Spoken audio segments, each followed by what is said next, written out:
Hello, everyone. It's my pleasure to join you virtually for the 2021 edition of the Purpose-Driven Women's Conference. I'd like to acknowledge Pastor Boside Adebiyi for the great job that she's doing with Care Focus Canada and Saving Grace Ministries. I really love the topic of this year's event, engaging your mind for success.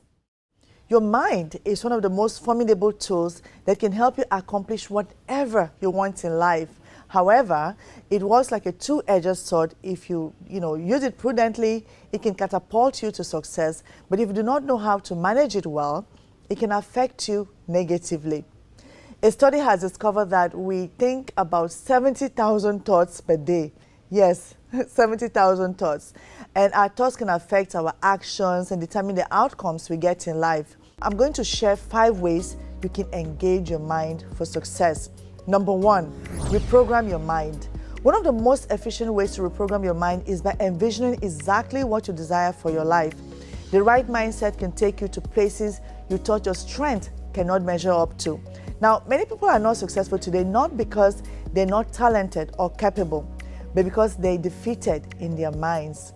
We've all encountered people who are full of negativity and skepticism, who always see the cup as half empty. Now, I know that life can be challenging at times, but when you have the right mindset, you will not be dissuaded. 21 years ago, when I migrated to Canada, I had to muster all the courage in me to stay positive.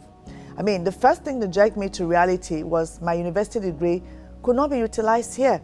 I mean, my work experience did not mean much as I needed to have Canadian experience.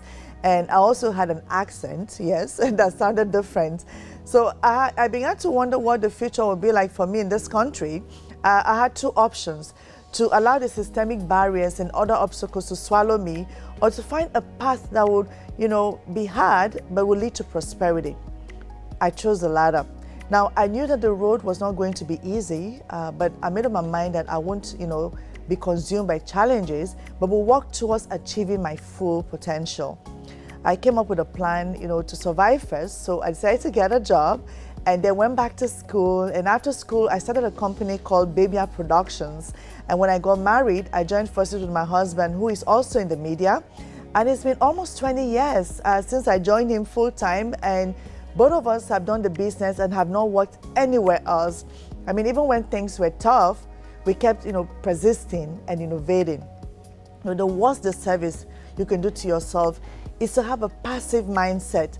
This is when you use words like, I can't, it's too hard, it's not going to work. I mean, you make excuses and you're not prepared to face challenges or make sacrifices. You resign to fate and just play victim. Some people with a passive mindset moving to Canada from Africa will get a job and may stay at that job for 20 years, a dead-end job. And this is because they do not have a strategic plan for the future. What we need is an active or growth mindset. Now, someone with a growth mindset, this is what they would do. They'll take responsibility, they'll have a game plan, and then they'll start to move forward. A famous Da Vinci quote, which I love so much, says, people of accomplishment rarely sit back and let things happen to them. They go out and happen to things. Now, when you have a growth mindset, you're committed for the long haul. You begin to work on yourself, pushing your limits, and giving up is not an option for you. You are like a photographer. You look at the image, you determine, your framing, and then you capture the moment. Now, the growth mindset is all about responsibility, while the passive mindset is a liability. I won't go into all the mindsets today because I want us to continue to discuss how we can retool our minds for success. The second point is you have to have a clear vision. Now, in order to succeed in life, you need to have a succinct vision, define your purpose, mission, and objectives, and know that everything is time sensitive. The subconscious mind is not inspired by general or vague visions. Examples are, I want to be rich, or I want to have a wonderful life. That is too vague. Specify precisely what you desire and imagine what the future will look like. Now, before I came to Canada, I used to host a daily talk show in Nigeria. Now, even though, I was told by many people when I just arrived that I would never be on TV because I had an accent, but I never lost hope. I kind of believed that, one day God will make it happen. And this moved me to study multimedia. You know, Albert Einstein said, imagination is a preview of life's coming attractions. Don't think of yourself less than you desire for your future. I mean, the Word of God says, as a man thinks in his heart, so he is. So I suggest that, you write down your vision statement for your life. So a sample of a personal vision statement could be something like, I want to become a realtor. I am dedicated to helping others achieve their dreams of owning properties. My crucial goal is to have over 100 million in real estate transactions in the next 5 years. So while it is great to be ambitious, you also have to remember that your goals have to be realistic. So make sure that your goals are SMART, meaning that your goals should be specific, measurable, attainable, relevant, and time sensitive. So your vision should be linked to your purpose. See, there are two very important days in a person's life. I mean, the day they were born and the day they discover why God put them on this earth. Now, the first does not require your input, but the second depends entirely on you. Miles Monroe said, the greatest tragedy in life is not death, but life without a purpose. We're not just here to eat and pay bills. I mean, we're most miserable if that's all that we're here for. The fact that you're distinct from everyone that is alive, has lived, or will ever live means that there's something special, something damn special about you. You may say, Patricia, I've gone really far to another path and I'm very far from my goals and my visions, but no time is wasted. Everything is like part of the bigger picture and it will make your life even more colorful. Thomas Edison, the inventor of the incandescent light bulb, was asked by a journalist how it felt like to fail 1,000 times, and he replied, I did not fail 1,000 times. I've successfully discovered 1,000 ways that do not work. It took 1,000 steps to make a light bulb. You may be at your 999 step. Keep at it. Don't give up. Just keep making progress. Don't settle for less. Your purpose may not be, what people around you are expecting for you. It may be far from what you're actually doing right now. It may be something you're even ashamed to share with people because it's not glamorous, not what they expect you to be doing. But remember that the most liberating and fulfilling thing is when a person is expressing their purpose. You want to jump out of bed every day, and once you start to align with your purpose, you kind of feel like a kid in a candy store and have more zest for life. Guess what? You'll be making a great difference in the world as well. Number 3, once you've determined your vision, the next thing you need to do is to make a commitment. Anything worth achieving requires sacrifice. For athletes to win medals, they put in countless of hours training. And when you are committed in delivering on the promise, giving up is not an option. You do not compromise. You stick to the plan. And even when you do not feel like doing it, you still do it. Abraham Lincoln said something. He said, commitment is what transforms a promise to reality. There's a popular story I like to share of a chicken and a pig having a conversation about egg and ham breakfast. The chicken said, that's our whole contribution. The pig replied, for you, it is a mere contribution, but for me, it is a total commitment. For the chicken only had to do what is natural, lay eggs to be part of that breakfast, but for the pig, it had to pay the ultimate sacrifice to be part of that egg and ham breakfast. For the chicken, it is a matter of convenience, but for the pig, it is total commitment. Commitment hinges on integrity, reputation, and a determination to do whatever it takes or whatever it may cost. It is a firm promise, a guarantee, a firm obligation to something. It often requires discipline, realistic optimism, passion, and resilience. Resolve says, I can and I will. Benjamin Disraeli said, nothing can resist a human will that will stake even its existence on its stated purpose. The world has a way of stepping aside when someone says, I will, and mean it. Resolve is promising yourself that you will never give up. Excellence requires going the extra mile, which means that one has to be committed. And to be consistent with anything requires dedication and a firm guarantee to deliver the same quality over and over again. Excellence is not achieved unintentionally. It is a careful calculation to achieve anticipated results. In today's world, most people, want instant gratification, and excellence actually requires patience and time. So we often gauge excellence with, what has been done in the past or what is. But remember that many have gone beyond the norm to break world records. I mean, the current men's world record in 100 meters is 9.58, which is, held by Usain Bolt, who broke his own record, previous record. So before this time, it seemed impossible. Now, being committed may mean that you will have to give up certain habits, turn off social media, change your lifestyle, even friends and environment. And you have to surround yourself with people that believe in you and can support you, because, I mean, if you're hanging around people who have the wrong mindset, soon enough, you actually begin to think like them. In economics, we speak about opportunity cost, which is the value of what you have to forego in order to pick up something else. So what is the value of what you're giving up for what you're choosing? You cannot eat your cake and have it. I mean, we know that. And in today's rapid, evolving world where distractions are copious, you can't achieve anything without focus. There's a man called David Goggins, who is the toughest man alive. He has actually defied all odds to achieve inconceivable feat. He is also the current Guinness World Record holder for the highest number of pull-ups done in 24 hours. Now, beyond this record, David has multiple first place, medals for many ultra-endurance events in the world. He's the only member of the U.S. Armed Forces to complete a SEAL training, a U.S. Army Ranger School, and an Air Force Tactical Air Controller training. Wow. But guess what? This man actually did all these things while living with a congenital heart defect, which basically actually left him with a hole in his heart. And this condition means that this man functions at 75% capacity.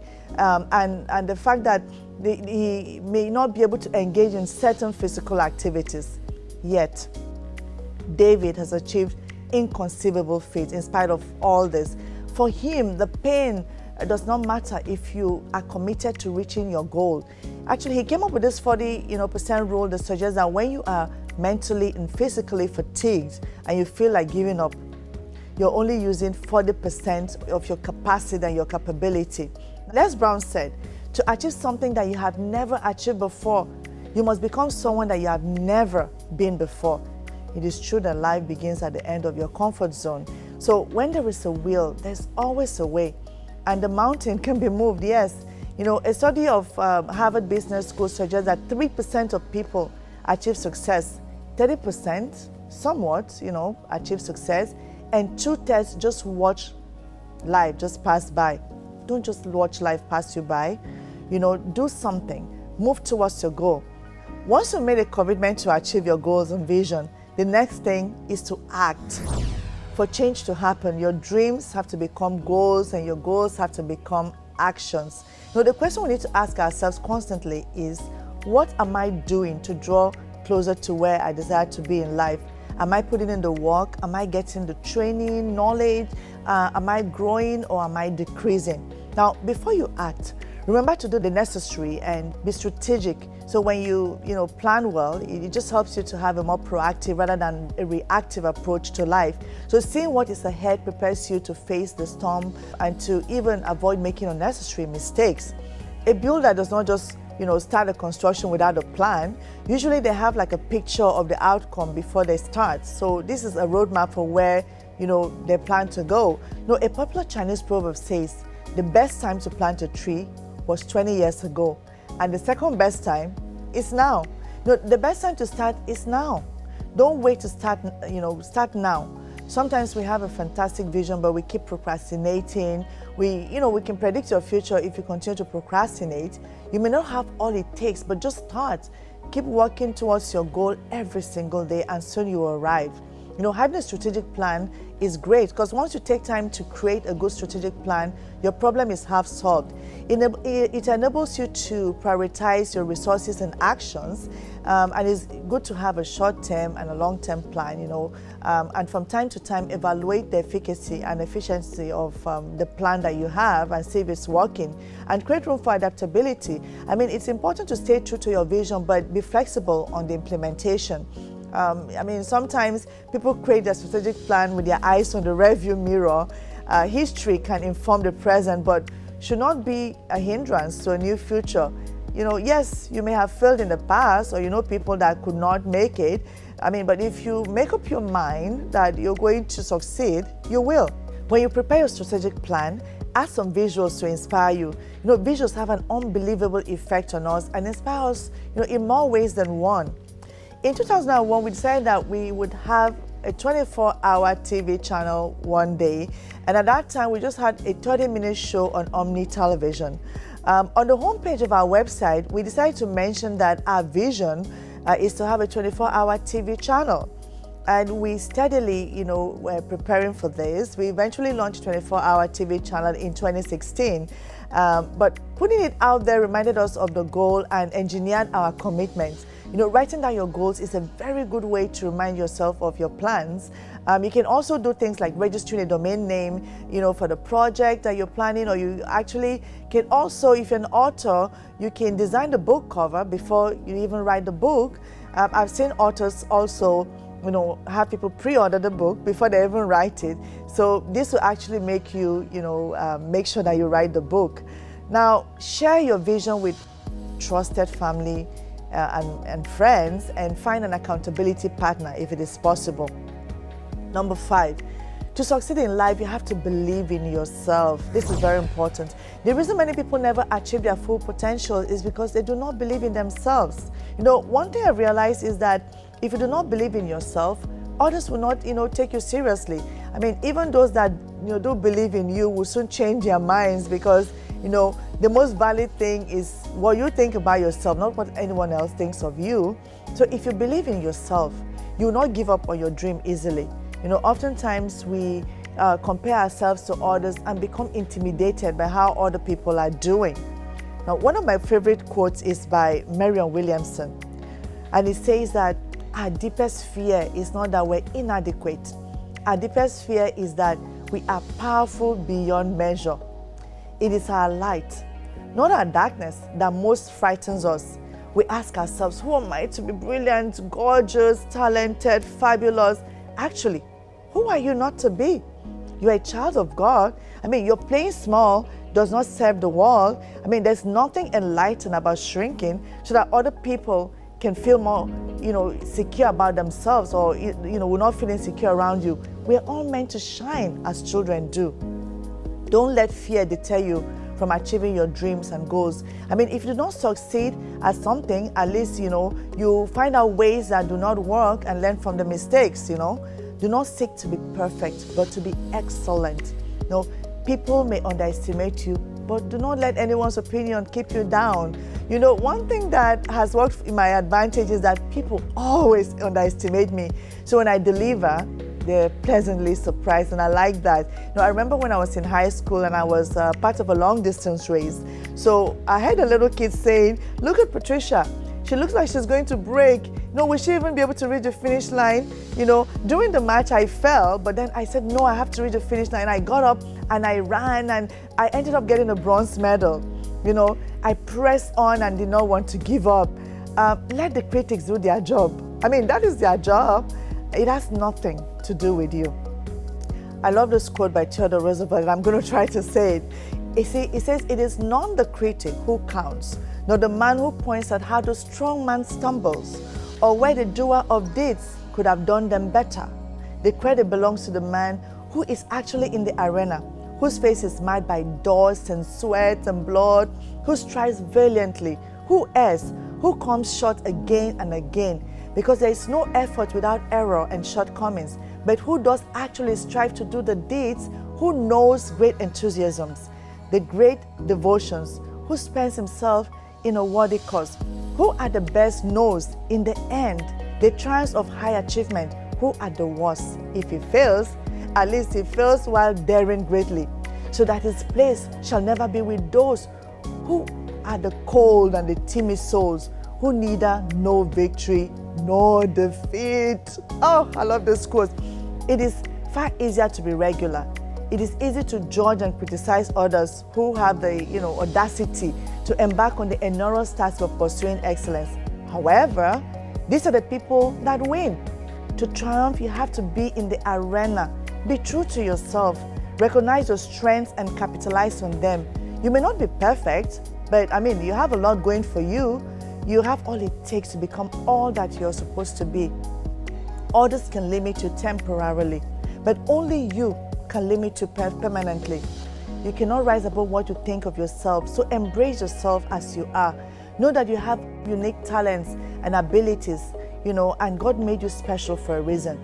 If you can be excellent, don't be good. If you can be extraordinary, don't be excellent. Be totally amazing.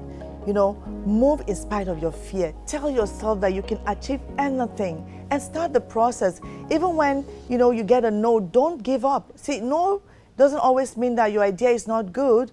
No may mean that, not yet, I'm not your audience. Take your idea somewhere, repackage it, relaunch it, and resell it. Jack Canfield's Chicken Soup of the Soul was rejected 144 times. The book is now a major bestseller. There's so many people with similar stories. Some people are experts at catastrophizing. They magnify and exaggerate the negative. What you focus on grows. So make sure that you're focusing on the positive and what is working and not on what is not working. Self-doubt and lack of confidence leads to fear, procrastination, inefficiency, anxiety, and lack of motivation. Watch out for negative self-talk. What we say to ourselves in our head matters. So be positive-minded and don't be too hard on yourself. If we were to say what we say to ourselves to other people, they will become our enemies. So keep doing the thing that scares you. For in no time, you will master the act and the fear will disappear. You may not have the right set of skills, but you can acquire them. You can acquire knowledge. So do that so you can build your confidence. Keep telling yourself that you are capable and continue to act and practice self-confidence. Most human beings operate beneath their potential. You're tougher than you know, smarter than you give yourself credit for, and capable of much more than you're doing right now. 50 years ago, it seemed impossible to have one gadget that would serve as a camera, a calculator, a computer, a GPS, an alarm, address book, album, office sound system, calendar, oh my God, just name it. But today, the cell phone has over 1,000 uses. The reason we enjoy the luxury of technology is because there are people out there that dare to move on their crazy ideas. People that have told themselves that it sounds stupid, but they're not going to give up and they're going to continue. They failed and they tried again until they actually made it work. You have the power to do anything, but you must first believe that you can. So in summary, I would say recalibrate your thinking, have a clear vision, make a firm commitment, act on your goals, believe in yourself, and success will be inevitable. Subscribe to Patricia Bebiamawa's YouTube page for more inspirational videos.